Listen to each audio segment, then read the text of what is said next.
ক্ষেপণাস্ত্রের পর এবারে পাকিস্তান জুড়ে ড্রোন হামলা চালালো ভারত। করাচি, লাহোর, রাওয়ালপিন্ডি সহ অন্তত 10 শহরে এই হামলা চালানো হয়। ইসরায়েল নির্মিত এসব ড্রোনের আঘাতে বেশ কিছু স্থাপনায় ক্ষতিগ্রস্ত হয়েছে। নিহত হয়েছেন একজন, আহত 4 সেনা কর্মকর্তা। আকাশ প্রতিরক্ষা এবং জ্যামার ব্যবহার করে 25টি ড্রোন ধ্বংসের দাবি করেছে পাকিস্তান। বুধবার ভারতীয় হামলা প্রতিহত করার সময় দেশটির অর্ধশত সেনা নিহত হয়েছে বলেও দাবি ইসলামাবাদের। দাদা, রিয়েলিটি মাইনে নাও। দেখো, আমি যা সত্য তাই কিন্তু বলি, আমি বানিয়ে বানিয়ে কোনো গল্প বলছি না। এই গণমাধ্যম থেকে বা নয়াদিল্লি যেগুলো স্বীকার করছে সেগুলোই কিন্তু বলছি, কিন্তু তারপরে কেউ কেউ বলছো যে আমি পাকিস্তানের সাপোর্টার। আসলে আমি কখনো কোনো দেশকে সাপোর্ট করে নিউজ করি না, পুতিন কাকু ছাড়া। আর বাকিদের বেলায় যেটা সামনে আসে সেটা নিউজ করি, কারণ যুদ্ধটা ভারত পাকিস্তানের। আপনারা ভারতবাসীর কাছে বিচার রাখলাম, বলেন আপনারা এইভাবে বাঁচতে পারবেন? যার জন্য আমি থাম্বনেল দিছি। দর্শকবৃন্দ, আমি আজকে আপনাদেরকে ইতিহাসের লেসন দেব না, কিন্তু কিছু কিছু কথা আমি আপনাদেরকে বলবো। আপনারা কাশ্মীর, জম্মু এবং কাশ্মীরের ইতিহাস আপনারা ইতিমধ্যে অনেকে জানেন। আপনারা ইতিমধ্যে জানেন 1947 সালে 48 সালে যখন ইন্ডিয়া এবং পাকিস্তান ভাগ হয়, তখন অনেকে শুনেছেন যে জম্মু কাশ্মীর নিয়ে কি হয়েছে। আপনারা আপনাদের রিপোর্ট অনুযায়ী, আপনাদের রিসার্চ অনুযায়ী আপনারা তা দেখেছেন এবং স্টাডি করেছেন। আসসালামু আলাইকুম এভরিওয়ান, কি অবস্থা সবার? আশা করছি সবাই ভালো এবং সুস্থ আছেন। প্রতিদিনের মতো আমি ফারুকি ইউটিউব চ্যানেলের পক্ষ থেকে সোয়াইব আপনাদের সাথে আছি। আপনারা ইতিমধ্যে ভিডিওর কিছু টাইটেল এবং থাম্বনেল এবং কিছু অংশবিশেষ দেখে জানতে পেরে গিয়েছেন ভিডিওটা কতটুকু গুরুত্বপূর্ণ হতে যাচ্ছে। আপনারা সম্পূর্ণ পুরো ভিডিওটি দেখলে বুঝতে পারবেন ভিডিওটা আরও কতটা তথ্যবহুল এবং গুরুত্বপূর্ণ। সো আশা করবো এক মুহূর্ত না টেলে সম্পূর্ণ পুরো ভিডিওটি আপনারা দেখবেন। সম্পূর্ণ ভিডিওটি শুরু করার আগে আপনাদের কাছে একটা অনুরোধ জানিয়ে রাখতে চাই, যারা আমাদের এই ইউটিউব চ্যানেলে এখনও নতুন তারা অবশ্যই সাবস্ক্রাইব করে একটা লাইক দিয়ে পাশে থাকবেন। সো চলুন শুরু করি, লেটস বিগিন। আমি যখন নিউজ করছি কয়েক ঘন্টা আগে, মানে 8 থেকে 10 ঘন্টা আগে, যেহেতু আমার নিউজগুলো রেকর্ড করতে মাঝে মাঝে সময় লাগে, আপনারা জানেন যে আজকে ভারতে পাকিস্তানের মিসাইল বৃষ্টি হয়েছে। ঘটনা সত্য নাকি মিথ্যা? 100% সত্য। ভারতের উত্তর এবং পশ্চিমাঞ্চলের অন্তত 15টি শহরে, কয়টা শহর? 15টি শহরে সামরিক স্থাপনাকে লক্ষ্য করে পাকিস্তান ক্ষেপণাস্ত্র হামলা চালিয়েছে। তথ্য কে দিয়েছে? নয়া দিল্লি। সকালে বলছিলাম যে পাকিস্তানকে 3 বাহিনীকে মানে ব্যবস্থা নেওয়ার জন্য পূর্ণ স্বাধীনতা দেওয়া হয়েছিল, আর এর পরপরই পাকিস্তানের সেনাবাহিনী, বিমান বাহিনী, নৌবাহিনী তাদের কোঅর্ডিনেট করে আপনার ভারতের 15টি শহরের সামরিক স্থাপনাকে লক্ষ্য করে তারা ক্ষেপণাস্ত্র ছুড়েছে। আপনার জম্মু কাশ্মীর, পাঞ্জাব, গুজরাট সহ বিভিন্ন এলাকায় এসব হামলা চালানো হয়েছে বলে জানিয়েছে কে? ভারতের ক্ষমতাসীন বিজেপি সরকার। হামলায় তাৎক্ষণিকভাবে হতাহত, ক্ষয়ক্ষতির বিষয়গুলো তখন না আসলে এখন কিন্তু আস্তে আস্তে আসতেছে। একটু আগে আমি যে নিউজটা দিছি যে 50 জন মারা গেছে, এটা পাকিস্তানের দাবি। ভারতীয় গণমাধ্যম এনডিটিভি বলছে প্রধানমন্ত্রী নরেন্দ্র মোদীর নেতৃত্বাধীন সরকার বলছে পাকিস্তানের এই হামলার জবাবে ভারত পাল্টা আক্রমণে লাহোর সহ একাধিক শহরে যে সামরিক স্থাপনা আছে সেখানে নাকি আবার হামলা চালিয়েছে। মানে আজকের দিনেও হামলা পাল্টা হামলা হয়েছে। এর মধ্যে পাকিস্তানের আকাশ প্রতিরক্ষা ব্যবস্থাকে বিশেষভাবে টার্গেট করা হয়েছে। ভারতের পক্ষ থেকে দাবি করা হয়েছে পাকিস্তানের ছোড়া বেশ কয়েকটি ক্ষেপণাস্ত্র এবং ড্রোন আকাশেই ধ্বংস করে দেওয়া হয়েছে। পাকিস্তানি আকাশ প্রতিরক্ষার রাডার এবং অন্যান্য ব্যবস্থাকে লক্ষ্য করে ভারত তাদের অভিযান পরিচালনা করেছে এবং পাকিস্তানের একাধিক স্থানের সামরিক স্থাপনা থেকে ক্ষেপণাস্ত্র নিক্ষেপের চেষ্টা ব্যর্থ করে দিয়েছে দাবি ভারতের সামরিক বাহিনীর। ভারতীয় সামরিক বাহিনী বলছে পাকিস্তান থেকে আসা হামলার জবাবে শ্রীনগর, পাঠানকোট, অমৃতসর, লুধিয়ানা, চণ্ডীগড় সহ একাধিক শহরে আকাশ প্রতিরক্ষা ব্যবস্থা সক্রিয় করা হয়েছে। ভারতের মিডিয়া কিন্তু হুঁশিয়ার হয়ে গেছে। অর্ধেক মিডিয়া কিন্তু সত্যি কথা বলা শুরু করছে। ওই যে পেহেলগামের 26 জন হত্যাকাণ্ডের পর এই বদমাইশের সঙ্গে আরেকটা ছিল, ওই যে তিন বাটি গরুর মাংস খাইছিল, যে কি জানি নাম, শুভেন্দ্র অধিকারী।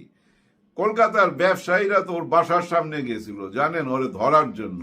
আর এই যে এই বদমাইশ ময়ূখ রঞ্জন, এর কিন্তু দেখবেন ওই যে সিদ্দিকের মতো রাস্তায় পাইলে দিবে। কিন্তু ভারতের অবস্থা ওদিকেই যাচ্ছে। ভারত জায়গা উঠতেছে, ওদের ভুল ওরা বুঝতে পারতেছে। ওরা যে বাংলাদেশের সাথে অন্যায় করছে এটা কিন্তু অনেক মিডিয়া কিন্তু এখন সত্যিটা সামনে তুলে ধরতেছে। এই ময়ূক রঞ্জন, শুভেন্দ্র অধিকারী, এরকম আরো কিছু নেতা ফেতা আছে ভাই ওই দেশে, জানেন, খালি ঘৃণা ছড়ায়। ওরা মুর্শিদাবাদকে দেখতে চায় গাজার মতো, কাশ্মীরকে দেখতে চায় গাজার মতো। মানে ইসরায়েল যেভাবে গাজার উপরে অত্যাচার করছে, এইভাবে যেন এই মুসলমানদের উপরে অত্যাচার করা হয়, বোমা ফালানো হয়। এগুলো হলো এদের দাবি।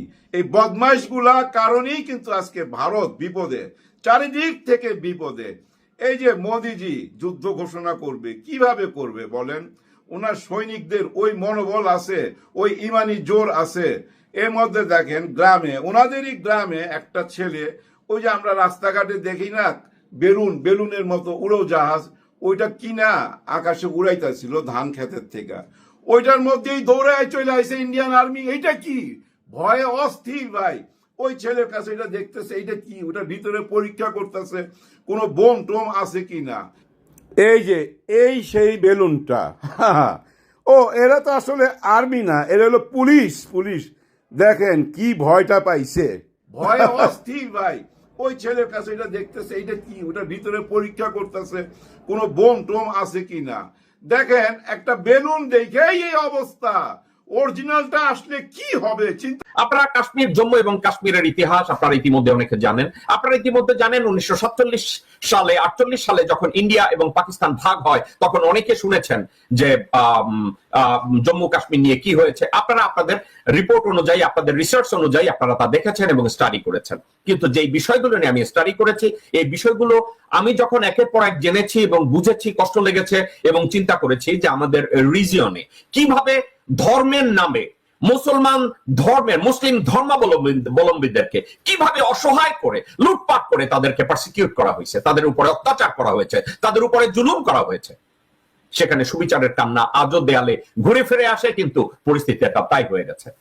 দর্শকবৃন্দ, 1945, 46, 47-এ যখন দেশ ভাগ নিয়ে আলাপ আলোচনা হচ্ছে, ব্রিটিশরা যখন চলে যাবে, সিদ্ধান্ত নিয়েছে যে চলে যাবে, তখন জম্মু এবং কাশ্মীরে তখন একজন মহারাজা ছিল, যেই মহারাজা ওখানে রুল করতো। আপনারা জানেন ইন্ডিয়াতে অনেক রাজা বাদশাহ ছিল এবং অনেকে মুসলমান ছিল, ম্যাক্সিমাম মুসলমান ছিল। পরবর্তী সময় দেখা গেছে মুসলমানদের এই রাজাদের কেই নিধন করার কাজটা ব্রিটিশরা খুব ভালোভাবে করেছে। কিন্তু জম্মু এবং কাশ্মীরে যে মহারাজা ছিল তার নাম ছিল হরি সিং। হরি সিং ব্রিটিশদের পক্ষে কাজ করেছে। আমি হরি সিং এর ছবি আপনারা ইতিমধ্যে হয়তো অনেকে দেখেছেন। হরি সিং ছিল, এই হলো হরি সিং। হরি সিং ছিল মহারাজ হরি সিং, কিন্তু তার নামের আগে একটা নাইটহুডও লাগানো হয়েছিল, স্যার। যেমন ইদানিং হাসিনা শেখের নামের আগে 25টা ডক্টরেট আছে, এই ধরনের আপনারা হয়তো শুনে থাকবেন। হরি সিং এর নামের আগেও স্যার টাইটেল ছিল। হরি সিং যখন ব্রিটিশরা ইন্ডিয়া, ভারত উপমহাদেশ ছেড়ে চলে যাবে, তখন তারা সবাই ডিসাইড করছিল কে কোন দিকে যাবে, কোন রিজিয়ন কার সাথে যাবে। হরি সিং তখন একটা কাজ করেছেন।